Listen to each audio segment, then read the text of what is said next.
This video is brought to you by the Realist and the Visionary podcast. The show features Dutch and Tina as they discuss various spiritual, cultural, and societal issues while also delving into the truth to enlighten others. You can find them on iTunes, Spotify, and their website. The links will be pinned below this video.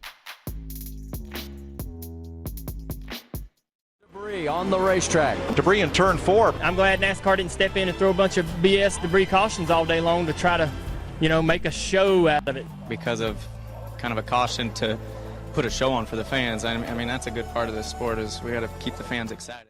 Since it just happened yesterday, I'm going to throw this in there real quick. But Austin Cindric won the Daytona 500 on Roger Penske's 85th birthday. And in case you didn't know this, Austin Cindric drives for Roger Penske's race team. This is NASCAR's Super Bowl. This isn't a coincidence that this happened. If there was ever a racetrack where they would really want to have a storybook finish, it would be at Daytona. To get into the gematria, which I'll go in depth about later, Daytona 500 equals 85. And mind you, this win came on Roger Penske's 85th birthday. His full name even equals 85 in gematria, just like Austin Cindric's full name equals 85. And I know I'm gonna have some troll tell me, it's impossible to rig his grit NASCAR. Shut the fuck up and go huff some paint. It was clear critical thinking wasn't for you. Just like WWE, NASCAR is rigged, manipulated, and scripted. It's no different than any other pro sport from the NBA, the NFL, the MLB. They use those same buzzwords like show, storyline, story, etc. Some light examples would be having Danica Patrick on the pole for the Daytona 500 to get more female viewers, or Dale Jr.'s 2001 July Daytona win. You have NASCAR manipulating the outcomes of caution flags through phantom debris cautions, calling races too early, Bubba Wallace and Eric Almirola, and they also tried to continue races that they shouldn't have. So don't say, but it was raining so they had to call the race. Shut the fuck up. It was a playoff race and they ran just 117 out of 188 laps. Get the fuck out of here. And they also utilized the call, which we'll get into that a little bit later. You also have them manipulating races by giving certain drivers leeway during inspection, even when they've gotten more sophisticated with laser scanners for inspection. Ever notice how the Championship 4 always seemed to start and finish in the top 5 since NASCAR decided to go to the playoff format? It feels like the race winner of the, at the time, Homestead race, and now Phoenix, just so happens to be the championship winner as well, especially in the Cup Series. And this is not to mention the various times crew chiefs and drivers have gotten busted trying to cheat themselves. They've even admitted to it. So for starters, that is a form of rigging the outcome. If you go to a NASCAR race, you ever notice how the cars are all parked right next to each other? The best officials are your competition, because if they see something, they're going to tell on you. So today we have, go to a NASCAR inspection today. Because of us cheating, call it what you want, cheating, NASCAR has had to step in, and we have 1,000 templates, we have 100 officials, it's gotten ridiculous. But if they don't do it, if they set an eighth, we take a quarter. If they say a quarter, we take a half. They have to do it. So NASCAR, at the end of the day, draws a line. If I go to the racetrack and I see a car that didn't get through inspection the first time because the fender didn't fit the template or whatever, I don't think they're cheating. I think they're just trying to get a little too much. When the race is over, if the quarter panels are half-inch high, hey, they were cheating. They were cheating. And so it really is the type of thing that you do. A lot of cars don't go through inspection the first time. They have trouble going through inspection. But you better not have it after the race. I'm going to mention any teams' names, but there was a team that they built their tires would have like 50 pounds of lead in the right side tires. And on the first pit stop, they would, as soon as they could, they'd pit and get those right sides off. The car would be 100 lighter. They'd have a whole lot more left side ballast. And all of a sudden, here this car would come up through there and he'd drive away. We saw Chase Elliott not get penalized at the Roval for sheet metal on the car flapping away, but NASCAR ensured that he advanced to the next round and he ended up in the Championship 4, where his teammate Kyle Larson would end up winning. NASCAR runs off of his sponsors, so having certain drivers win races is good for ratings and revenue. Not to mention sports betting is at an all-time high. You have to remember, these drivers are the face, spokesperson, asset, puppet for these companies. That's a big part of the reason why they're paid big money, so off rip, they're compromised. NASCAR has gone out of their way to manufacture more excitement by adding stages for playoff points, which was a stupid idea, and to keep the drama up the entire race instead of just the last few laps. Their current playoff structure mimics the NFL, MLB, NHL, and NBA model, with an elimination bracket for more suspense and intrigue. It is heavily flawed and gives NASCAR more power to dictate a champion. In 2020, Kevin Harvick had a dominant season with 9 wins, yet didn't make the cut for the championship 4, where he'd attempt to wreck Kyle Busch at Martinsville on the last lap as Chase Elliott, who was the eventual champion, would conveniently win the race and the finale at Phoenix. It was in NASCAR's best interest for Chase to win. He is NASCAR's most popular driver, while the other 3 would make less sense. Brad Keselowski, who was a villain and already a champion, Joey Logano was already a champion, and Denny Hamlin, he's kind of like the Dan Marino. He has a lot of good numbers, but no championships to show for it. And he's viewed as the villain. People do not like him. So it was an easy no-brainer, get the fan favorite. And again, NASCAR conveniently missed a call to penalize Chase at Kansas during the playoffs that year. So that's 2 years in a row. Also add to it the fact that it was Jimmy Johnson, who was a 7-time champion, final race of his career, or at least a final race of his NASCAR career. How suiting Johnson's teammate wins the championship. Shout out to The Fixes In. It was a book written by Brian Toohey, who investigates rigged and scripted sports. He has many books on the subject. He's very knowledgeable about it. So in this book, he goes over the call. So if NASCAR wanted a certain driver and sponsor to win for financial gain and money, they'd call the race team and some possible colluders to make it happen and give them a heads up. Think about the purpose of the pre-race drivers meeting, to go over the script for the race. For example, NASCAR wanting car manufacturers to stick together at super speedways. Tony Stewart and Bill Elliott even mentioned NASCAR rigging races. In 1995, Bob Zeller of the Virginian Pilot wrote an article on the call and held an anonymous survey of 30 top members of NASCAR's family on the phenomenon. 2 questions were asked. Do you believe NASCAR secretly gives certain teams favors to tilt the odds in favor? 14 of 30, nearly half, said yes. Second question. Has your team ever been secretly singled out by NASCAR to receive exclusive favors? 2 of 30 said they received secret help from NASCAR. But I thought NASCAR couldn't rig races. To further add to this, Zeller quoted an unnamed source as saying, "Has it ever happened to me? No. Have I seen it happen? Yes. I've seen them let a car through that was 400 pounds light. I've seen them let a car through with the wrong numbers on the tires.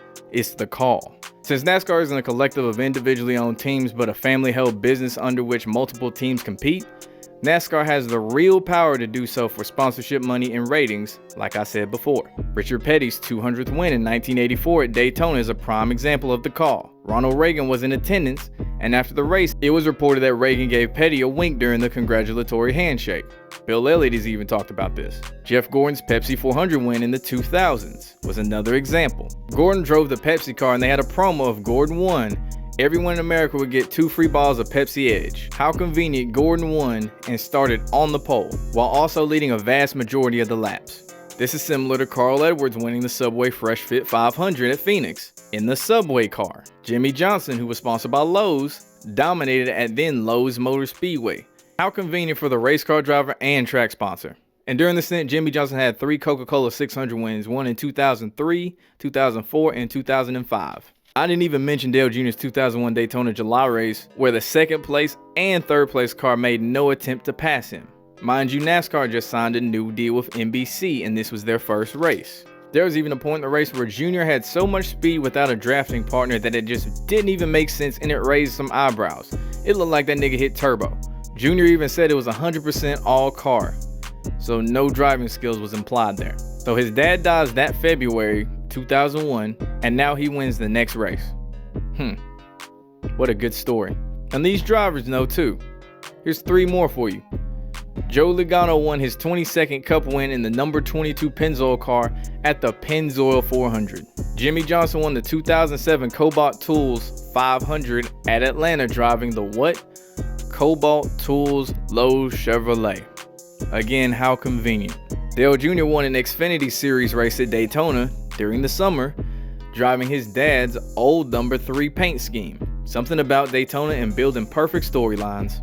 As a result of the notorious spin gate with Michael Waltrip Racing and Clint Boyer, NASCAR had to add a rule where drivers had to race at 100% effort. So clearly some drivers were sandbagging. Carl Edwards is going to win. I don't know, man. Newman's closing on him. Right now they're tied for the last spot. You're clear by 2 on this 13. Pressure tires. 39 is going to win the race. Well, that kind of sucks. 9 more right here. Is your arm starting to hurt?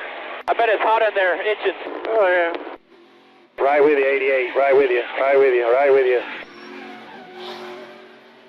Bring it to me this time. Bring it to me this time. Pit, Clint. Pit. But don't speed. Damn, we didn't need to finish last. We'll be racing anyone directly in front of us so we have a chance to pass. If not, I'd say we lay back on the restart. We're probably going to pit here on green. We got to pit. You talking to me? We got to pit? Yeah, we're going to pit. We're going to pit. What? Yeah, you. I've got to. I don't understand. Pit right now? Green flag. Got to pit this time. We need that 1 point. Pit for. So I got a tire going down? Yes.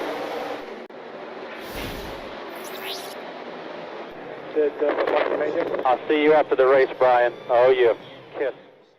The chase for the Sprint Cup could get another shakeup as Fox Sports was first to report on a communication exchange during last Saturday's race at Richmond, where David Gilliland was allegedly asked to give up a position to help Joey Logano earn a spot in the chase. Here now is the exclusive audio of the exchange. Frank, go to channel 2 for a second. You got me?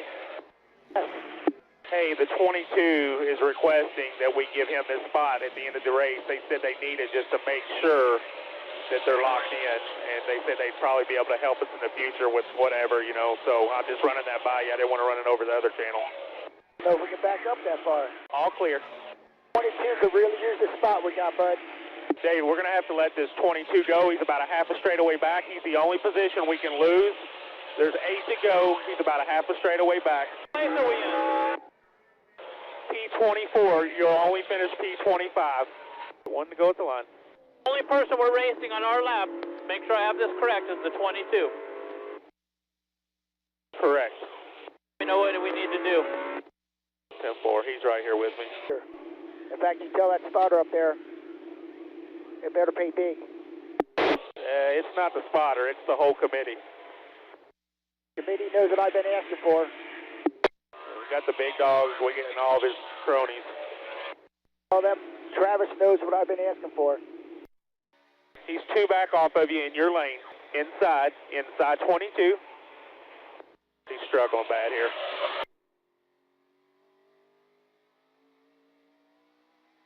Three wide. Just take care of your car. There you go.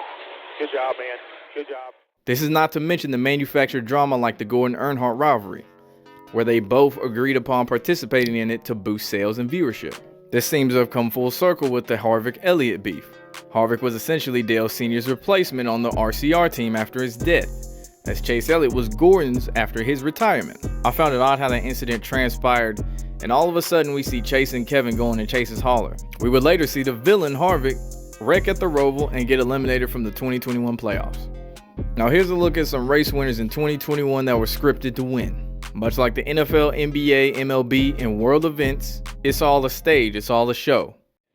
I don't want to be a part of the storyline like that. I'd like to have been a better storyline, but part of the growth, we'll definitely not what we wanted. They also use gematria for these races as well. And for those of you who do not know, gematria is an alphanumeric code of assigning a numerical value to a name, word, or phrase based off of its letters. Notice how it says it is widely used with them people. Still, remember who run the world. First, we got AJ Allmendinger at the Brickyard. The open-wheel driver / IndyCar racer wins at the Brickyard. How convenient and what a good story. And remember, Chase Briscoe spun Hamlin, allowing AJ to get the win. Now peep this clip. And the fans know his history with open wheel at this racetrack. And I would argue, knowing AJ, there's no racetrack that means more to him than this one. I fucking told you yesterday.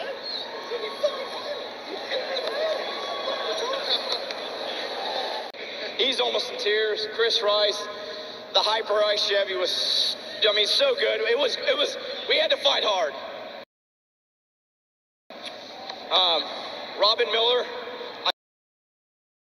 I saw him this morning. This one's for you, baby. Now the quick gematria for this, AJ Allmendinger equals 62, just like the Brickyard. And AJ Allmendinger won where? At the Brickyard. Next we got Aric Almirola at Loudon. The race was called early because of darkness, but Almirola said he could still see fine along with the other drivers. This win also clinched Almirola's spot in the playoffs. And gematria, Eric Almirola equals 86, just like Loudon, the track where he won. Another convenient win was Austin Dillon at Daytona. What a story to see the number 3 back in victory lane since Dale's passing, and it's the team owner's grandson at that. I smell a Monarch athlete. Got Bubba Wallace at Dega, which I'll get more into this later. Got the Bubba news situation last year, then the BLM propaganda ensued, and now he's a winner at Talladega, his home track, which makes the story come full circle. Bubba has so many sponsors, so this was a win-win for NASCAR's woke movement in their pockets. Now for the gematria, Bubba won on the 4th, 4 days before his 28th birthday. Bubba Wallace equals 85 and 31, just like his sponsor McDonald's. The race where he won was called the Yellowwood 500, which equals 117. And guess how many laps he completed to win that race? 117. Talladega equals 27, just like Bubba Wallace's age at the time of that win. And here's one more. Darrell Wallace Jr., his real name, equals 277, and the date numerology of that win was 277. Now to Kurt Busch at Atlanta, he won his 33rd career Cup Series win, and the announcers made the point to point out that this was his 33rd. Kurt Busch equals 33 in gematria, just like Hampton, where Atlanta Motor Speedway is located. Now this one's just kind of funny. Kyle Busch won at Kansas, and the race was called the Bushy McBush Race 400. What are the odds the nigga's last name that won was Bush? The Bushy McBush Race where Kyle Busch won. That's just mockery at that point. Next, Kyle Larson, which I'll get in him later. Kyle Larson at Nashville and Bristol ended up winning, and I found it funny that he won at both Tennessee tracks with the same paint scheme, and he pointed it out during the post-race interview at Bristol. Now on to part 4, Bubba Wallace and Kyle Larson 2020. Kyle Larson said the N-word during the E-Race live stream. This was one big 42 ritual and humiliation ritual for Kyle Larson. They made a point to mention Bubba rage quit, which is understandable. Here's where the gematria comes into play. Kyle Larson equals 42 in gematria, just like the N-word. And guess what car Kyle was driving at the time? The 42 car. As a result, Kyle was fired from Chip Ganassi Racing, lost his sponsor, social media outrage, and media coverage ensued. He sat out the rest of the season and went into quote-unquote sensitivity training, which is some more PC bullshit. Fast forward to 2021, he's with Hendrick Motorsports with hella sponsorship and having the best season of his career. He actually ended up winning the championship. He finished the season with 10 wins, and prior to that in his career, he only had 6 wins. All after he said the N-word and got shamed the season prior. Now onto the Bubba Wallace newscape. Now that NASCAR wanted to broaden their audience, they decided to ban the Confederate flag and further promote Bubba Wallace. And it was convenient they started promoting him heavy during the George Floyd situation. And as a result, they would join in on the woke agenda, which in the short term, this can work financially. Long term, the woke stunt will fizzle out due to the inevitability that it could further water down the sport and ratings will drop. It's just that simple. And since it was after the George Floyd situation, he got all type of national media attention. All type of attention from different web shows, etc. Now, it was reported that a noose was found hanging in the garage, which was actually a pull rope, and the FBI would later get involved along with the mainstream media, which is a major red flag. Why is the FBI getting involved with something like this? Bubba is now getting sympathy from the media, and after the Dega race, Fox interviews him, and a BLM group is conveniently in the camera shot right behind him, in the stands. First, Bubba didn't even win the race, and how much more stage can this get?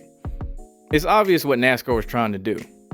This backfired and made Bubba even more hated, and NASCAR started to lose some of their longtime fans. Tie this situation in with the announcement that Bubba will be joining Hamlin and Michael Jordan's newly formed 2311 race team, driving the number 23 car. And gematria noose equals 23, more scripting. And I want to go back real quick to Denny Hamlin and Michael Jordan's race team. Like I said, you don't rub elbows with the likes of Michael Jordan without selling out. We all know MJ is the GOAT in basketball and a sellout. GOAT equals 43, which was the same number Bubba drove before joining this team. Now 2311 stylized as 23XI equals 20 in gematria, just like GOAT. 23XI also equals 38, just like Lucifer.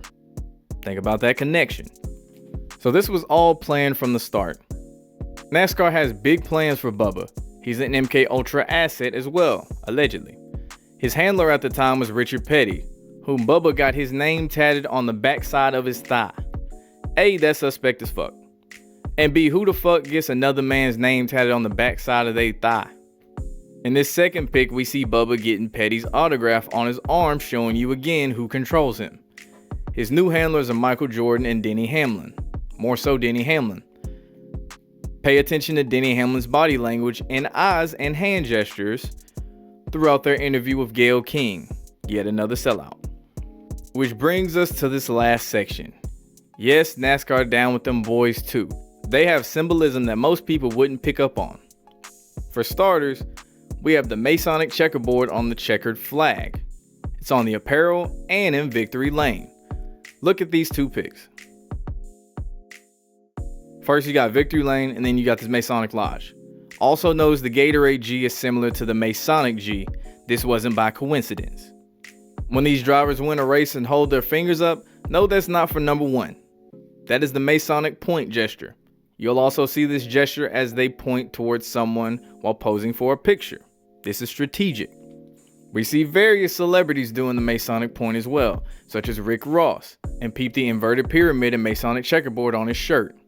Lil Wayne doing the Masonic point towards Drake, both of which are big time sellouts.